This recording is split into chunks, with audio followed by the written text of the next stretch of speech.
occupying a common place of that particular region.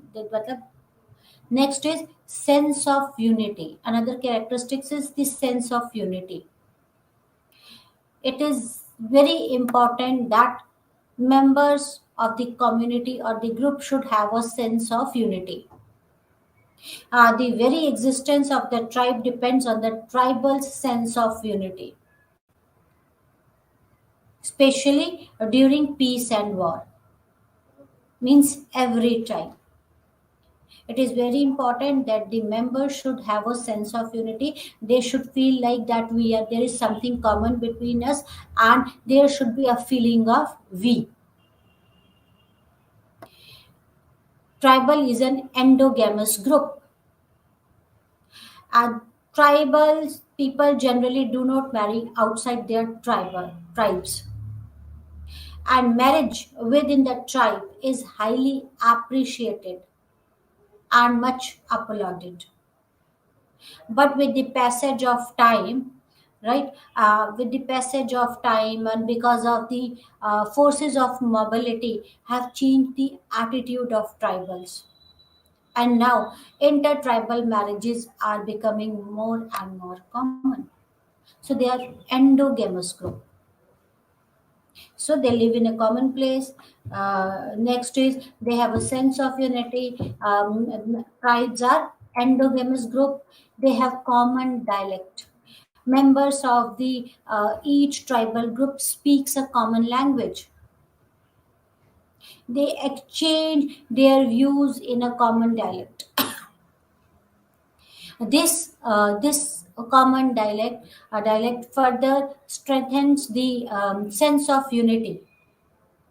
It enhances the strength of unity. Ties of blood relationships. Blood relationship is the greatest bond and most powerful force inculcating the sense of unity among the tribes. Blood relationship matters a lot. Then protection. Tribal people always need protection from intrusions, from infiltration, and for this, a single political authority is established, and all powers are vested in this authority. Because they live in the forest areas, and they faces n number of problems. They face a problem like intrusion. They faces the problem of infiltration. So it is very important that they should have someone who can protect them, and for this they have a single political authority, and that all the power are vested in that authority, who can protect them, who can give protection to them, right? Then distinct political organization. Every tribe has its own political organization which looks after the interest of the tribal people. Common culture. The people of a tribe shares a common culture, and this common culture derives from the sense of unity. And this is derived from the sense of unity, and it depends on the sharing of language, common religion, and a common political organization. So they have a common culture, and this common culture is derived because of the sense of unity, because of the common political organization, because of the common language or sharing of the common language, or because of the common religion. Importance of kinship. Kinship forms the basis of tribal organization. Most tribes are divided into exogamous clan and the lineages clan.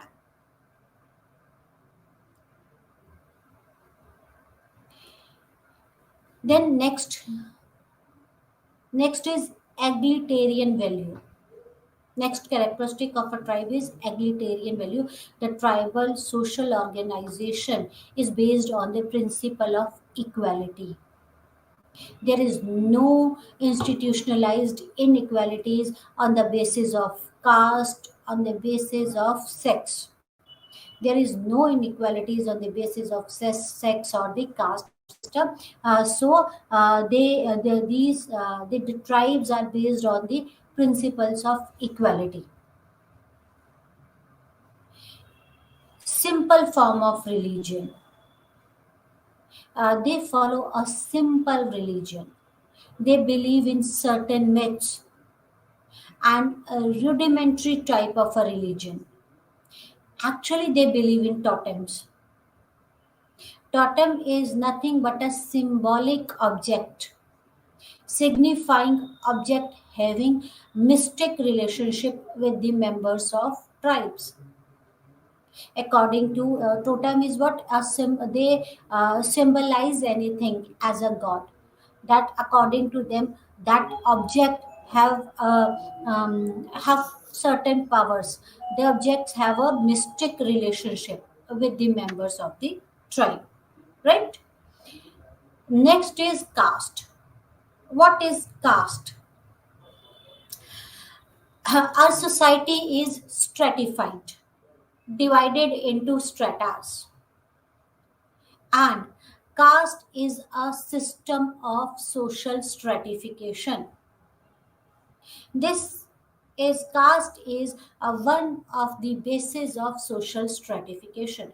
Various societies have been stratified on the basis of various factors. In India, caste is one of the factors responsible for social stratification, or on the basis of caste we stratified our society. So caste is a system of social stratification, and it lies at the root of Indian social structure. It involves ranking according to birth and determines one's occupation, marriage, and social relationship. See how important caste is, what role a caste plays in Indian society. That this the roots of the caste lies in Indian social structure. Our social structure is based on the caste, and it is one of the factors responsible on the basis of which it is one of the factors on the basis of which we divide or we stratify our society. And this caste involves a ranking according to birth. In which caste you have taken the birth, in which caste you are born. So accordingly, according to the birth, there is a ranking. Ranking according to the birth is there, and it determines the caste determines one occupation, whether one will be a barber or a washerman or a gardener. That determines one's occupation. Even marriages and social relationships depends on the caste. One cannot marry outside the caste, or one can marry outside the caste. There are various rules for the marriage. There are various rules for this social relationship. There are various rules who will keep relations with whom. And on the basis of this, our society is stratified.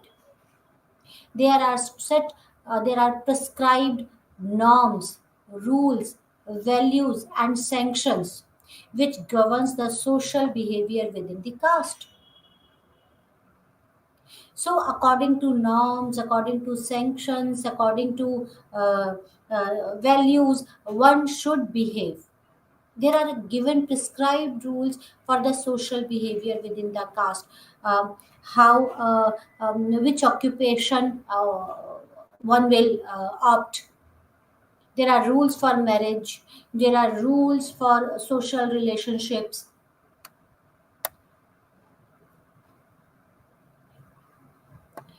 Sociologists have defined caste as hereditary endogamous group, which is usually localized.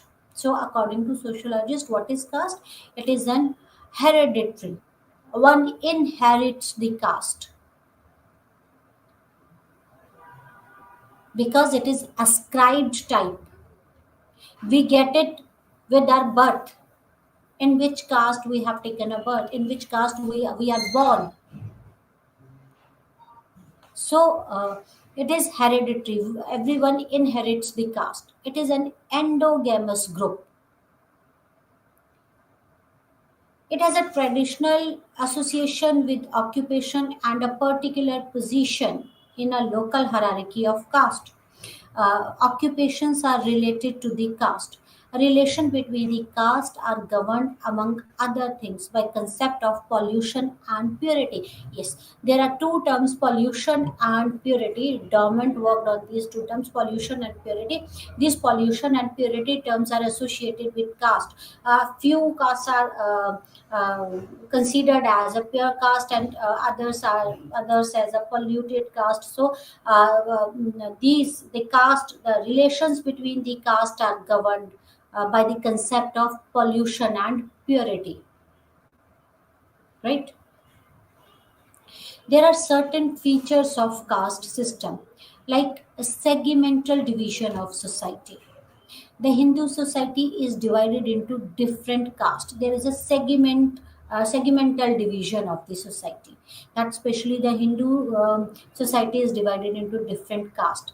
Caste membership is determined by birth and not by the selection or the accomplishment, right? So it is known as ascribed type. So this status is termed as ascribed type of a status. So this there is a segmental division, and in Hindus the caste, the Hindu society is divided into different caste, and we ascribe the caste status. That is, we get this by birth. Then hierarchy. There is a hierarchy. Caste system has a specific scheme of social preference.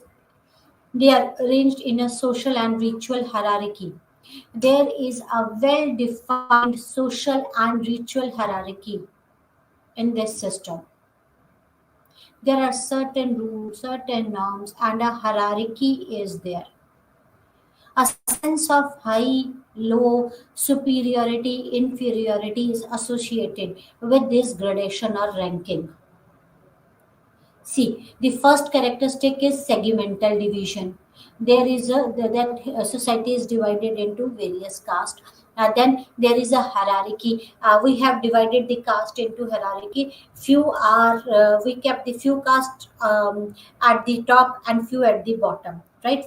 So there is a hierarchy, a well-defined hierarchy, and there is a sense of superiority or inferiority. There is a sense of high or low, right? Associated with this gradation or the ranking system. When we have formed an hierarchy, this shows that there is a ranking, that is a there is a sense of high or low or superiority or inferiority. The Brahmins are placed at the top of the hierarchy and are regarded as ritually pure and supreme. When there is a hierarchy and we have divided the groups on the we have divided the groups, and we kept few groups at the top and few at the bottom, right? Top, middle, and the level, and that the lower level. So Brahmins are kept at the top of the hierarchy, and they are considered to be pure or supreme, while untouchable are considered the most impure or polluted, and are at the lowest rung of the hierarchy. In between are the Kshatriya and Vaishyas. So they we divided. There are four. There are we divided this. We divided uh, it into the four groups. The first is the Brahmin, Kshatriya, Vaishyas, and then untouchables or the Shudras, right? And in this, the Brahmins are kept at the top of the hierarchy, right? And they are considered as pure or supreme, and the untouchables are considered as polluted or impure. And in between are the Kshatriyas and Vaishyas. There are restrictions on feeding and social interaction. This is another characteristic of a caste. So first is we discussed about the hierarchies, we discussed about segmental division, then a restriction on feeding and the social relationships. There are the rules are laid down which governs the exchange of food, which is also called the commensality and social interaction between the different castes.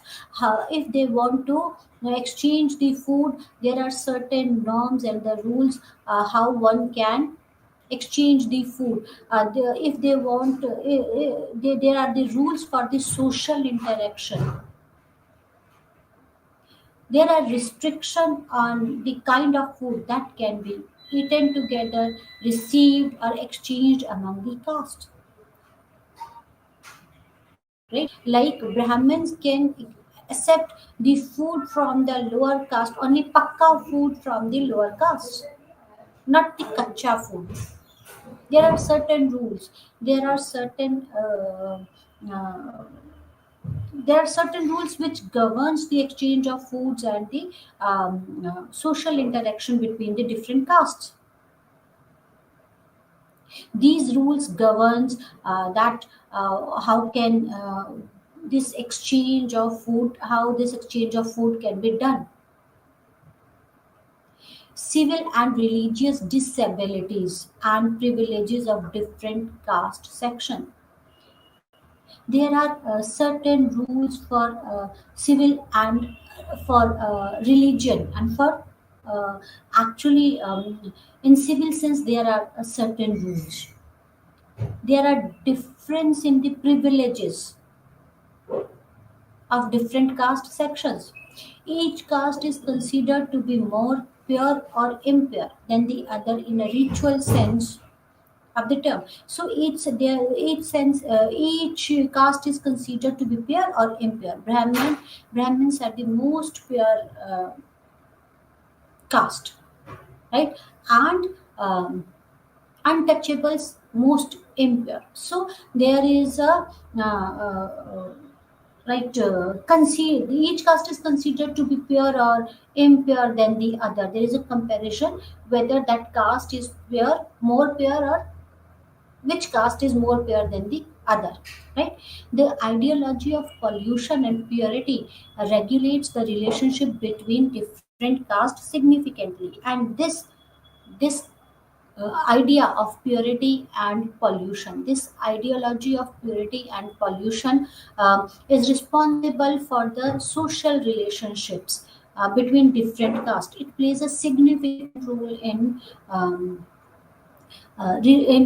social relationships. There are several taboos practiced by the superior caste to preserve the ceremonial purity. Like in past, untouchable were not allowed to enter in the temple. Why? Because the superior caste, because these taboos are practiced by the superior caste to preserve this ceremonial purity. They were not allowed to participate in the religious activities. They were not allowed to drink water from the well or from the tap, which uh, um, which were meant for the pure caste or for the superior castes. So there are several taboos. Still, there are several taboos practiced by the superior caste to maintain the purity, ceremonial purity.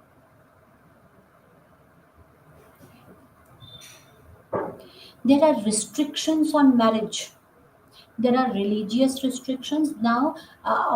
Apart from the religious restriction, there are restrictions on the marriage on the basis of caste. Endogamy or marriage within one's own caste or subcaste is essential feature of the caste system. One should marry within the caste or subcaste. one cannot marry outside the caste. There are certain rules specified for the marriage on the basis of caste, and endogamy is one of the rules. Endogamy is marriage within the caste or subcaste, and this is the essential feature of the caste system. People get married within their own caste or the subcaste. There are few exceptions. In some regions of India, the upper caste men could marry the lower caste women, and this kind of marriage is called the hypergamy. And when an upper caste woman marries to a lower caste man, then that is known as hypogamy, and that is not considered good. So that is in some region of India, this hypergamy is there, right?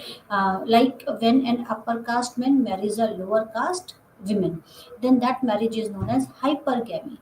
Although there are the cases of hypogamy, but hypogamy is not considered good. Although hypergamy is even not that common, right? So there are restrictions on the marriage on the basis of caste, and then lack of unrestricted choice of occupation, or in other words, there is restriction on the occupation. One can choose the occupation according to one's caste.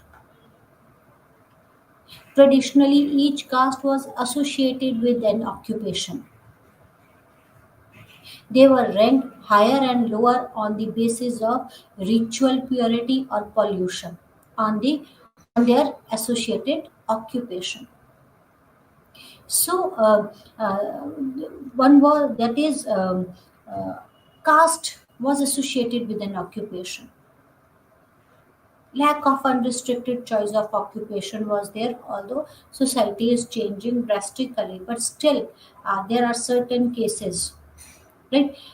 They were ranked these occupations are ranked higher or lower on the basis of ritual purity or pollution.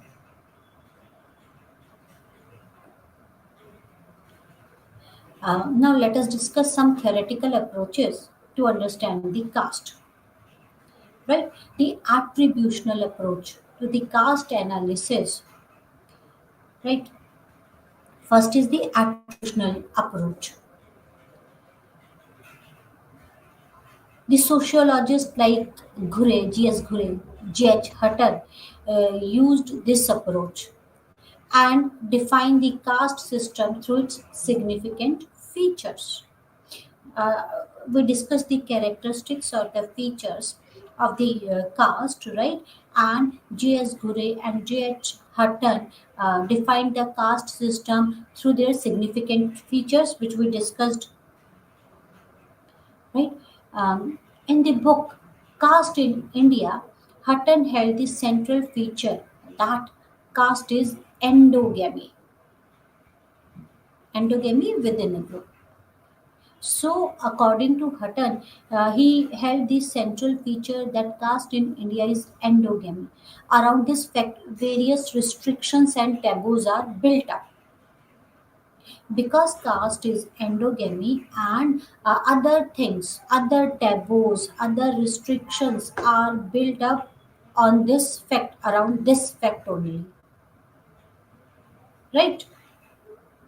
The interaction among various castes do not violate these restrictions placed on the various castes.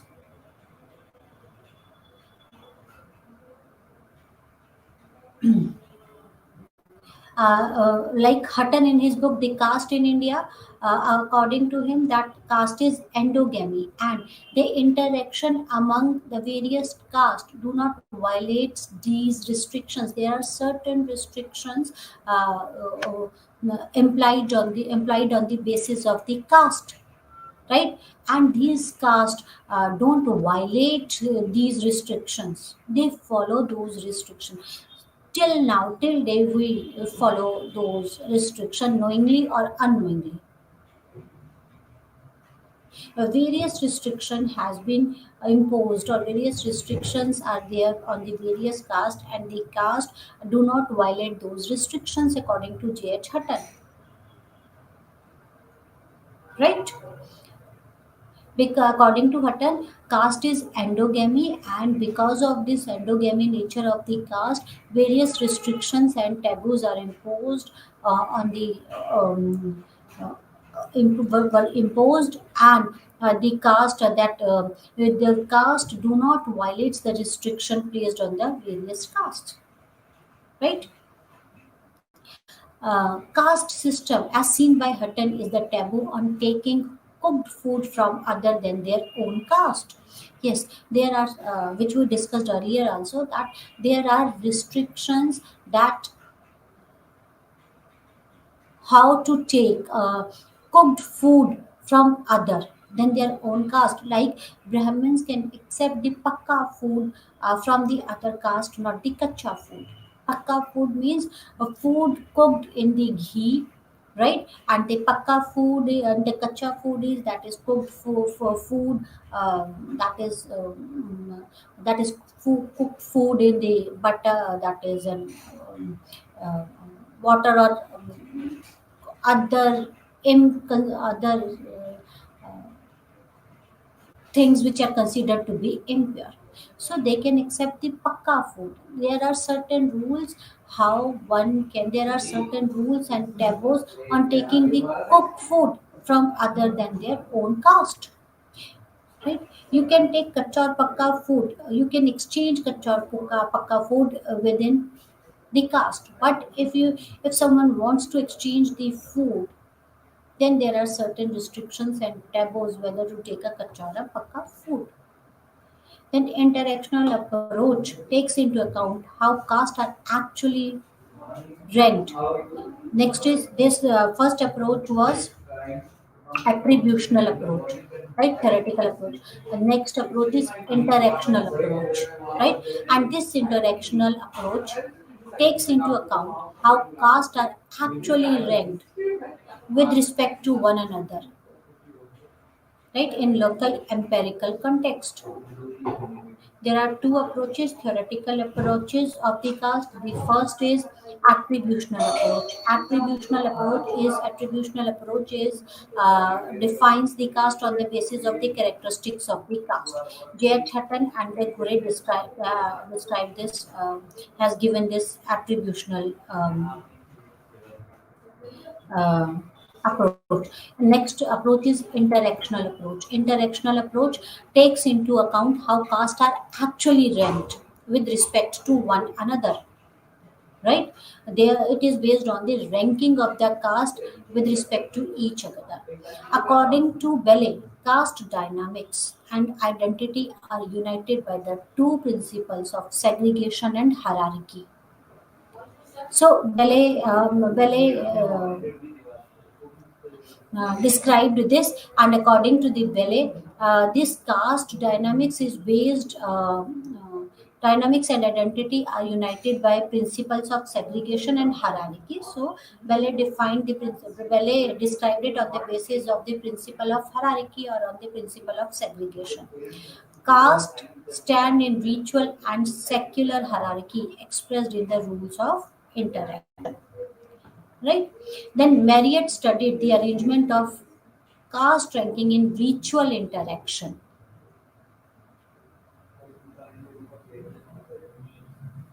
He confirmed that ritual hierarchy is itself linked to the economic and political hierarchy. Ballet described the hierarchy, that is, Ballet described the two principles, that is, the principle of segregation and the hierarchy, right? It is an interactional approach of the caste system. Another is Marriott. Marriott studied the arrangement of caste ranking in ritual interaction, right? He confirmed that the ritual hierarchy in itself linked to the economic and political hierarchy. Usually, economic and political ranks tend to coincide. Both ritual and the non-ritual hierarchy affects the ranking in the caste order. Through ritual hierarchy tend to play a greater role. Ritual and non-ritual hierarchies affect the ranking in the caste. Although ritual hierarchies plays an important role, a greater role, right? Then Dumont added new dimension to the study of caste in an interactional perspective. According to him, the local context has a role caste ranking. That is, he has given the concept of purity and pollution. For Dumont, caste is a special type of inequality and hierarchy is the essential value underlying the caste system. Hierarchy and inequality are there. These are the two underlying values of the caste system. And according to Dumont, this integrates the Hindu society. And Dermont are the various aspects of the caste, according to Dermont, that the principle of opposition between the pure caste and impure caste. Right there, he has discussed the pure and the impure caste. That is pure unpolluted caste. Pure is superior to impure and has to kept separate, right? So there are the two approaches, the theoretical approaches of the caste system. One is an interactional approach, and the first one was attributional approach discuss the caste on the basis of the characteristics of the caste, right? And interactional approach discuss the caste on the basis of their ranking, on the basis of their hierarchy, right? Bellet, Marriott, and Dumont describe the caste on the basis of their hierarchy, how they have positioned with reference to each other. And then the Dumont described the has discussed uh, concept of purity and impurity, or purity or pollution, right? Now, caste and class. What is caste and what is class? In Indian society, caste and class are two different forms of social stratification and have been often found to overlap each other. See, our, every society is stratified. There is a stratification of each and every society on the basis of various factors. Indian society is also stratified. It is stratified on the basis of caste, and caste is an ascribed status which we get by birth, in which caste we are born. We inherit the caste. Next factor which segregates, next factor which segregates or stratify the society is class. So if we say that Indian society is stratified on the basis of caste as well as on the basis of class, although the caste and the class overlaps in the Indian society. Yogendra Singh mentions that in India, class is often subsumed by the caste. Caste is perceived as a hereditary group. We inherit this caste. It's a hereditary group. And social class is a category of people who share a similar socio-economic status in relation to other segment of their community or society. We inherit the caste. It is a hereditary group, but class is achieved type of a status. One can achieve the class, but what is the class? Class is a category of people, right? It is a group of people who share common socio-economic status. Their socioeconomic status is similar in relation to other segments of their community or society.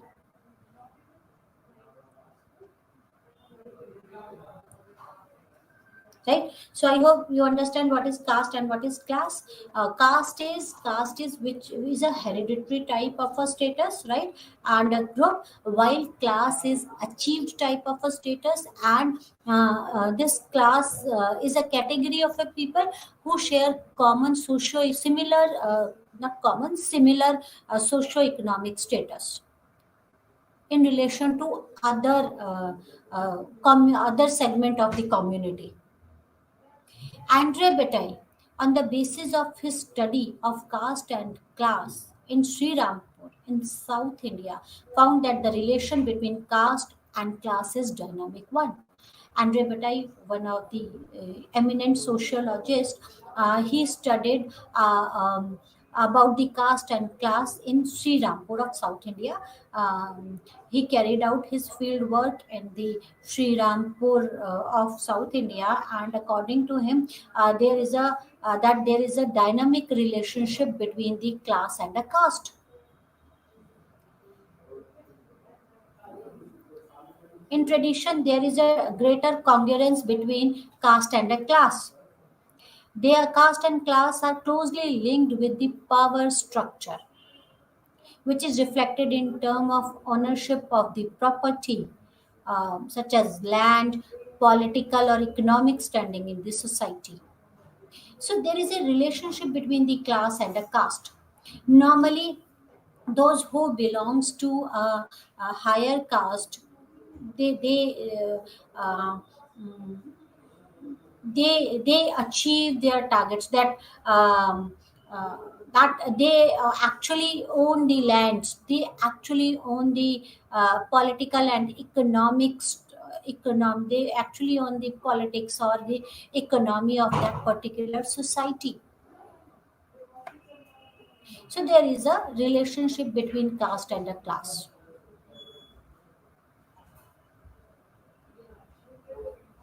Jajmani system. This is one of very important systems. The term Jajmani system was introduced into Indian social anthropology by William Weiser through his pioneering work, The Hindu Jajmani System. In his study of a village in Uttar Pradesh, he discovered how different castes interacted with one another in production and exchange of goods and services. Although there are restrictions on the interaction and exchange of the food between the caste, but this William Weiser observed during his field work. During his study in Uttar Pradesh, he discovered how the different castes interact with one another, that is, in production and exchange of goods and services.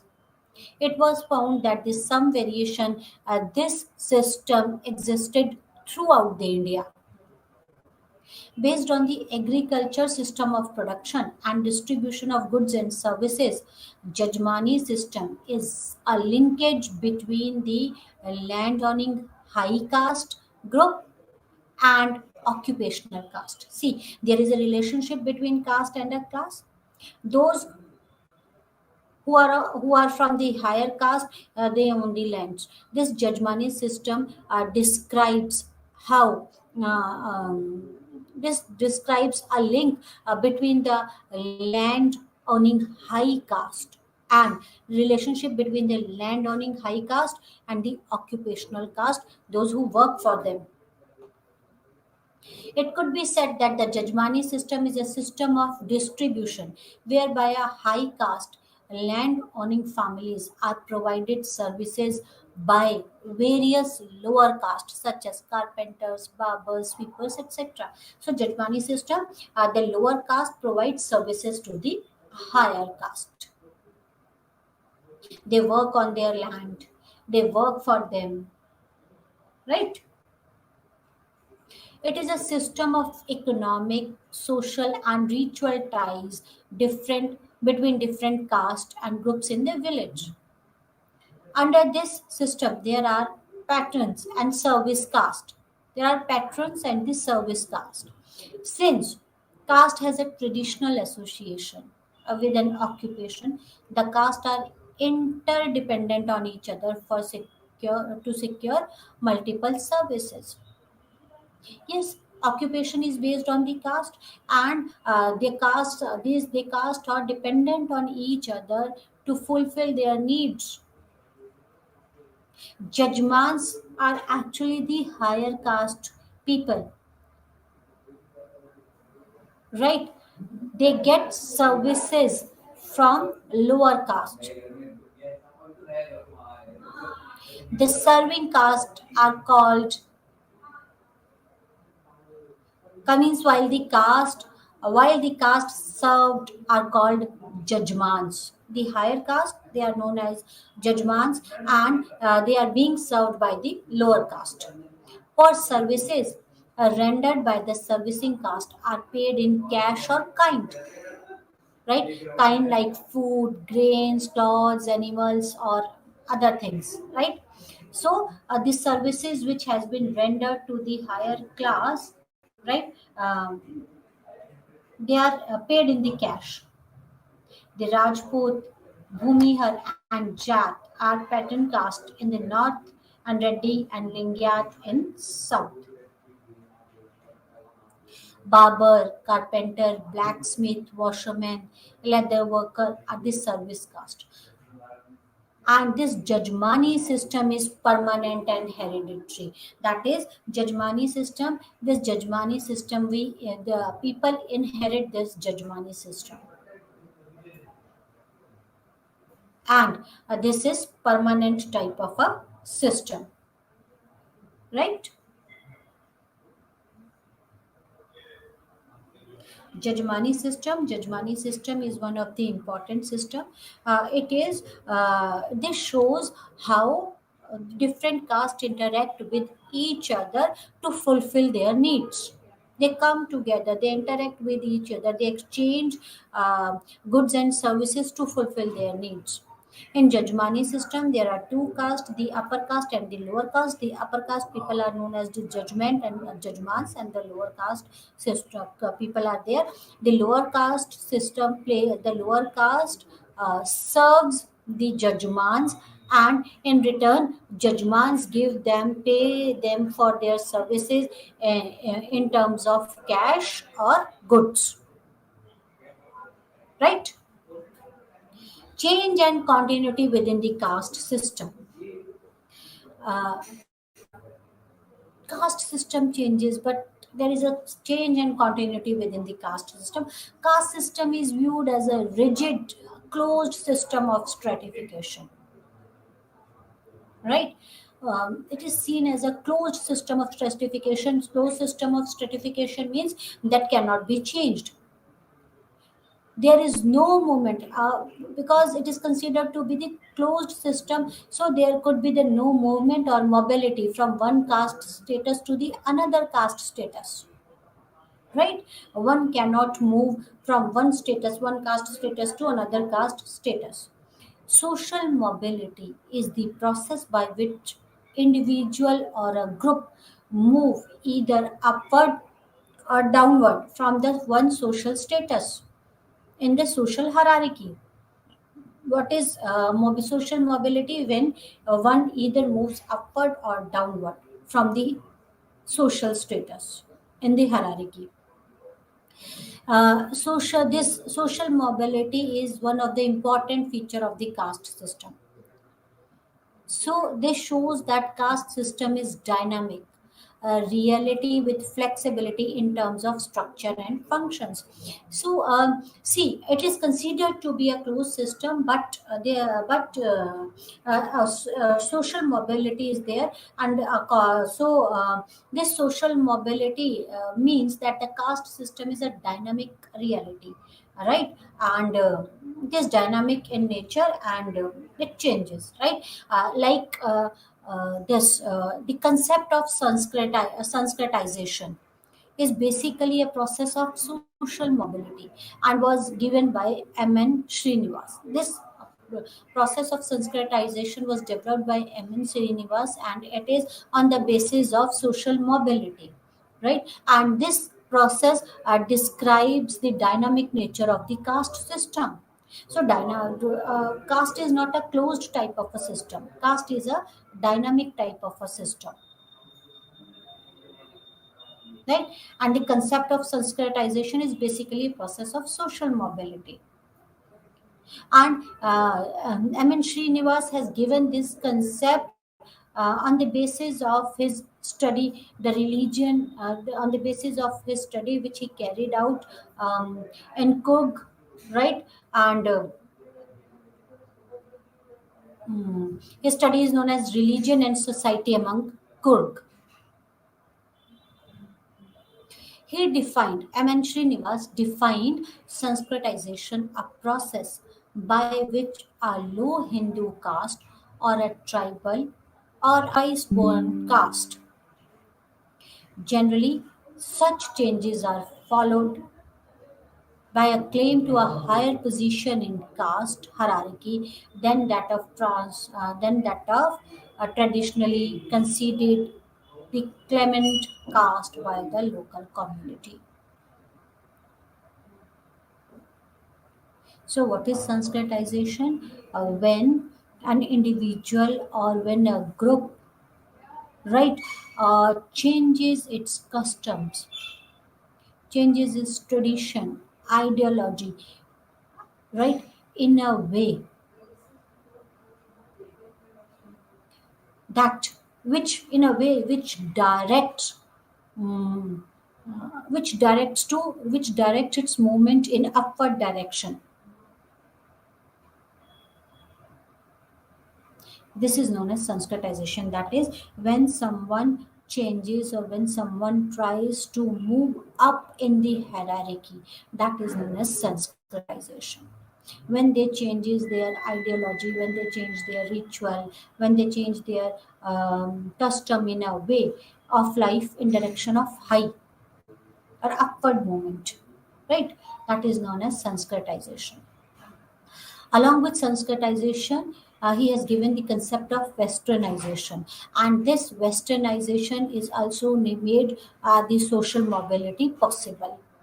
What is westernization? Westernization refers to all cultural changes and institutional changes and innovations in India as it came into political and cultural contact with Western nations, especially British, right? That is, when there is change in our culture, when there is change in our institutions and innovation in the India, when it comes in contact with the Western culture, when we opt some western techniques and the culture, and because we opt the Western culture and the technique, our culture changes. That is known as westernization, when the Western culture influences other culture. That is westernization, right? Right. That is the cultural changes because of the influence of the Western culture. That is known as westernization. These westernization includes establishment of scientific, technological, and educational institutions.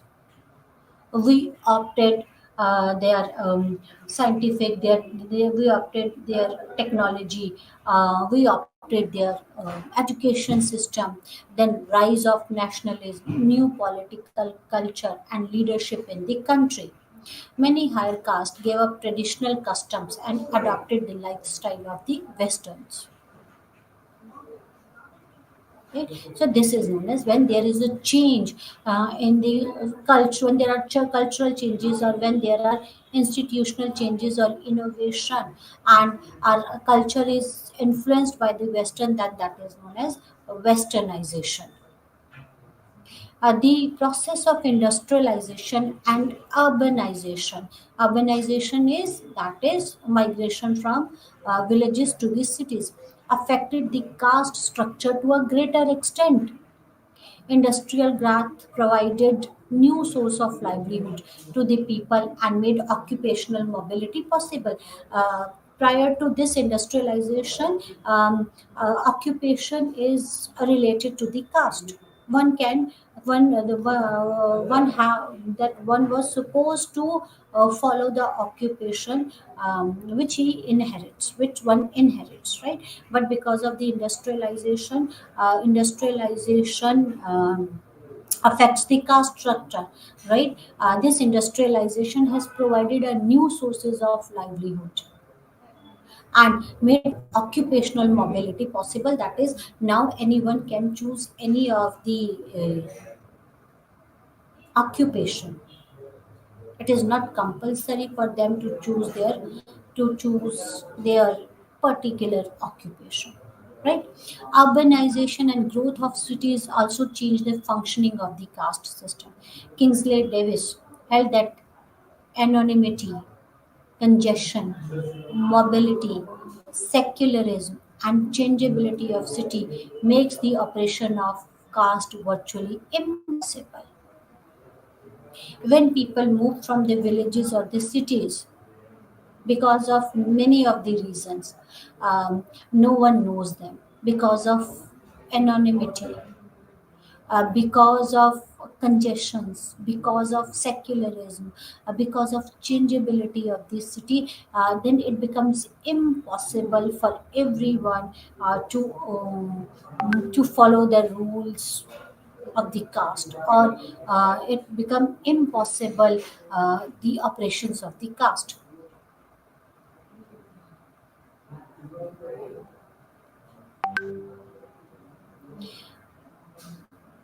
Under the caste system, endogamy was the basis of mate selection. The member of the caste or the subcaste were forbidden by the non-changing social laws to marry outside the group. But at present, the Special Marriage Act 1954, the Hindu Marriage Act 1955 have removed the restriction of endogamy and declared intercaste marriage as legal and valid. As there were the restrictions, there are the restriction on the occupation, but because of industrialization, this restrictions faded out. There is a restriction on the marriages on the basis of caste, but because under the caste system, marriage is endogamy type of system, right? One has to marry within the caste, but with the passage of time, and there are certain rules and the laws like Special Marriage Act 1954 and the Hindu Marriage Act 1955. They removed these. Restrictions have been removed through these acts of endogamy, and that they declared that intercaste marriages are legal and valid, right? Caste and politics, there is a close link between the caste and politics. The phenomenon of dominance of one caste over the other was an important factor in maintenance of caste system. Economic and political dominance coincided within the ritual dominance. So, there is a relationship between economical, political, and ritual dominance. According to Srinivas, the caste is said to be dominant when it is numerically the strongest in the village or the local area, and it economically and politically exercises a great influence. Such factors combined up place a particular caste group of political dominance. See, according to Srinivas, this caste dominance is based on the number, right? The caste which is more in number, right? They dominate in that particular area, and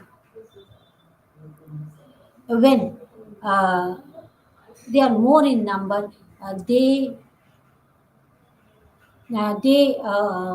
enjoy the political and economical aspects. They influences the politics and economics of that particular area. Such factors, that is the number, the politic and the economic influences, right? They combine, these factors combine to a place of a particular caste group in a position of a political dominance, because they are large in number, because of their large number, they enjoy political and economical dominance, and influences the caste, influences the politics. Rajni Kothari has examined the relationship between the caste and politics. He found that the factors of education, government patronage, and expanding franchisee have penetrated the caste system, affecting the democratic politics of the country. Right? Measure to prohibit the caste discrimination. Various measures have been taken to prohibit the caste discrimination. Like our constitution is based on the democratic value of equality, liberty, and fraternity. This is the soul of our constitution, that all are equal, liberty, and fraternity, right? It does not allow, our constitution doesn't allow any discrimination on any basis. In order to fulfill the constitutional mandate, several acts were passed in the parliament to end the exploitative and the discriminatory practices against the lower caste, right? The government of India enacted the law and removed untouchability, right? Like the laws, like that is in 1951, abolition of untouchability, right? And the Scheduled Caste and Scheduled Tribe Prevention of Atrocities Act in 1989, the provision of reservation in educational institution, employment and other opportunities, the establishment of Department of Social Welfare and National Commission for the Welfare of Scheduled Caste and Tribe, and Untouchability Act 1955. So all these measures have been taken by our government to abolish the caste. Thank you very much. Namaskar.